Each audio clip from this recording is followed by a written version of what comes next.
Je suis Brigitte Crespo, je vous souhaite la bienvenue ce jeudi 4 avril 2019 pour votre guidance journalière. Pour ceux qui ne me connaissent pas, je suis médium, thérapeute praticienne holistique, écrivaine de canal. Vous avez en dessous de la vidéo les liens de mon site web, de ma page Facebook et je suis bien sûr à votre disposition avec mes coordonnées en dessous de la vidéo également. Si vous désirez une consultation personnalisée par téléphone. Alors restez jusqu'à la fin de la vidéo, je voudrais vous parler du concours pour gagner des tirages gratuits. N'oubliez pas de cliquer, de partager, de commenter, de mettre un petit pouce en l'air si vous aimez, de vous abonner et d'appuyer sur la cloche de notification, bien sûr, pour avoir la notification des vidéos qui vont suivre. Alors en ce jeudi 4 avril 2019, eh bien, avec le 6 d'étoiles, avec ce tarot perdu de Nostradamus que je vous montre, c'est une carte d'évasion, de voyage, de nouvelles idées à avoir en lâchant les vieilles idées, éculer les situations, éculer pour avoir plus de satisfaction dans tout ce que l'on va entreprendre et parce que ainsi on aura peut-être plus de réussite. C'est un tirage qui va parler peut-être sur vous, votre façon d'agir, sur peut-être une nouvelle manière d'être, mais aussi ça va parler un peu de vos projets quels qu'ils soient. Et alors c'est une carte, ce 6 d'étoiles, où on vous demande justement de surmonter la négativité. Voilà, c'est une carte où on va vous demander d'être positif. Et alors j'espère que vous allez l'être. Parce qu'on a tout de suite le diable avec le tarot de Marseille. Alors le diable nous demande d'être dans la modération, d'être bien ancré, avoir les pieds sur terre.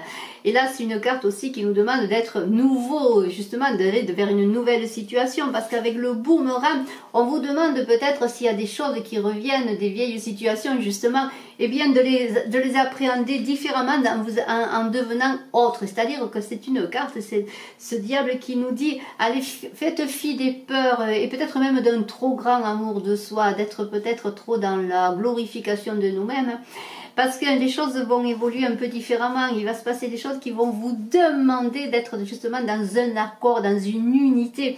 Parce que le diable nous demande justement d'être humain, d'être dans la fin de la dualité entre animal. Et on va mettre vraiment dans votre incarnation, dans votre humanité. Parce qu'il va y avoir, avec ce 6 de bâton, peut-être des blocages. Et on vous demande d'être prudent. La situation, vos projets n'avancent pas peut-être comme vous voudriez qu'ils avancent. Alors, s'il y a des blocages, on va vous demander d'être prudent. Peut-être y a-t-il eu des réunions de travail ou des réunions familiales qui ont fait que vous vous sentez que les choses n'avancent pas. Vous vous sentez un peu les pieds pris dans la glaise, je pourrais dire. Et alors, comment avancer? Bien, peut-être en avançant sur vous-même. En avançant sur vous-même avec la tempérance et la projection, avec cet oracle du miroir.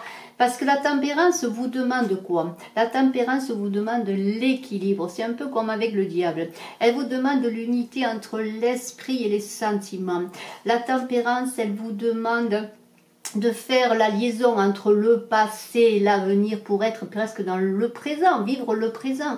Et avec cette carte de la projection, eh bien c'est un peu la même chose, parce que ça vous demande, cette carte de la projection, de vous regarder en face et de faire l'équilibre entre vous-même, de vous centrer et de regarder justement en avant, de faire fi du passé, parce que la tempérance nous aide à aller au pays des morts pour aller revenir ensuite au pays du vivant.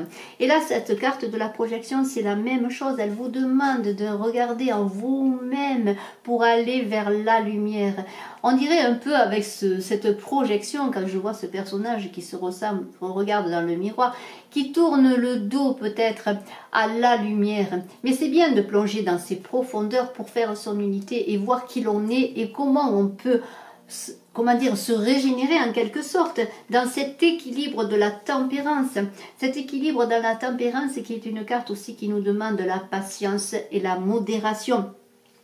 Parce qu'ensuite, avec le 2, ce 2 d'épée, eh bien, qu'est-ce qui se passe avec ce 2 d'épée et la santé? On pourrait dire que vous avez comme en vous-même, des confrontations en vous-même qui font que cela agit sur votre santé. Parce que c'est une carte de confrontation, de querelle.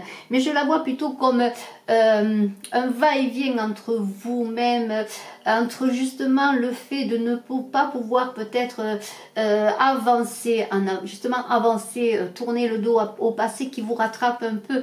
Et vous êtes un peu perdu et cela agit sur votre santé et sur la santé peut-être également de vos entreprises. Peut-être avez-vous des confrontations. On a vu qu'il y avait une réunion peut-être dans vos projets avec des personnes, des partenaires ou des futurs partenaires ou des gens qui travaillent avec vous, et cela agit sur votre santé parce qu'il y a des confrontations, il y a des rivalités, les choses ne sont pas en harmonie.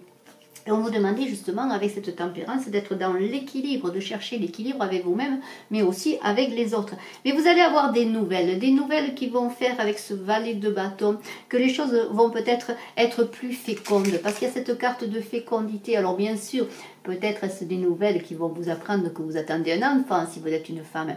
Mais si c'est sur le plan professionnel, ça va être des nouvelles qui vont peut-être porter vos projets en avant, les projets que vous portez en vous et que vous n'aviez pas réussi encore à mettre en avant. Alors bien sûr, c'est le début, il va encore y avoir des choses, mais peut-être les choses commencent à avancer, vous avez fait fi des blocages, vous avez travaillé sur vous-même, et les choses sont peut-être plus fécondes. Et alors j'ai la carte de l'empereur et la carte de l'étranger. Alors peut-être allez-vous recevoir des nouvelles d'une personne bien assise, d'une personne avec laquelle vous vouliez faire un partenariat, une personne qui est plus loin que vous, qui habite plus loin, ou c'est peut-être vous qui allez réaliser un projet qui va vous porter plus loin que là où vous êtes déjà, parce que vous êtes allé peut-être aussi changer de lieu de travail. Cette carte parle aussi d'étrangers, de lieu de travail.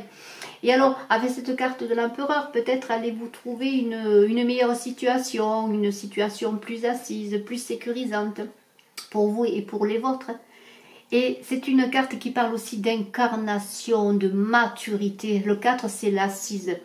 Avec le 4, on est bien dans la matière, on est ancré. Mais vous êtes encore avec ce pendu et l'instabilité un petit peu entre je sais, j'y vais pas.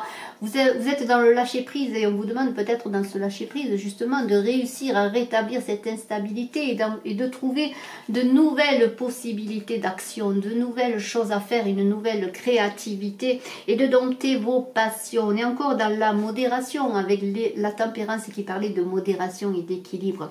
Mais avec ensuite le 7 d'eau du tarot de Dorine Virtue, là, vous avez des difficultés encore, les décisions sont complexes. Vous avez peut-être une opportunité à saisir dans votre travail et vous avez des difficultés à faire le pas. Vous êtes un peu perdu dans ce pendu-là qui doit dompter encore ses passions.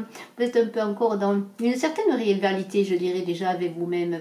Vous avez peut-être encore du mal à savoir ce que vous voulez faire. Et alors, vous avez des difficultés à vous concentrer. On vous demande, bien qu'il faille peut-être un peu être dans le lâcher-prise pour avancer, mais on vous demande d'aller dans l'action. Allez-y avec ce 7 d'eau. Plongez en vous-même pour trouver le moyen de trouver justement cette autonomie et cette avancée. Et si vous avez peut-être, en regardant cette carte, vos yeux qui se posent sur une coupe plutôt qu'une autre, eh bien je vais vous dire, suivant la couleur de la coupe, ce qu'il se passe, ce dont il s'agit et ce sur quoi vous pourriez peut-être avancer. Si le rouge, vous regardez le rouge, la coupe rouge, c'est le foyer, la sécurité. Si vous regardez l'orange, on parle de créativité, de sexualité. Ensuite, le jaune, eh bien, c'est le pouvoir. Et si c'est le vert, on est dans le cœur et l'affection, mais on est aussi dans la guérison. Avec le bleu, on parle plus de communication. Si c'est une vérité qui arrive à vous, peut-être cette vérité que vous cherchez pour savoir ce que vous voulez. Et alors dans le bleu foncé, bien sûr, c'est le psychisme et l'intuition. Et après, lorsqu'on va dans le violet, on est dans la spiritualité. Mais si c'est, par exemple, comme on l'a vu, eh bien, ce rouge, eh bien, c'est la sécurité que vous cherchez. Alors si c'est le travail, peut-être c'est une histoire de sécurité. Et on l'a vu avec l'empereur, peut-être êtes-vous dans cette recherche de sécurité. Mais en tout cas, vous êtes dans une recherche de vous-même également en ce jeudi 4 avril 2019 pour pouvoir avancer. Je vous remercie d'être resté jusqu'à la fin de la vidéo. J'organise le concours des 5000 abonnés et je vous invite justement à vous abonner pour gagner, et bien pourquoi pas, 2 tirages gratuits personnalisés, parce que j'offre 2 tirages gratuits personnalisés en médiumnité pure. Je vous remercie d'être resté jusqu'à la fin de la vidéo. Je vous remercie de tous vos jolis commentaires et de vos abonnements. Je vous dis à très bientôt et je suis bien sûr à votre disposition si vous désirez une consultation personnalisée par téléphone. Bon jeudi 4 avril 2019. Je vous embrasse à tous. Bye bye.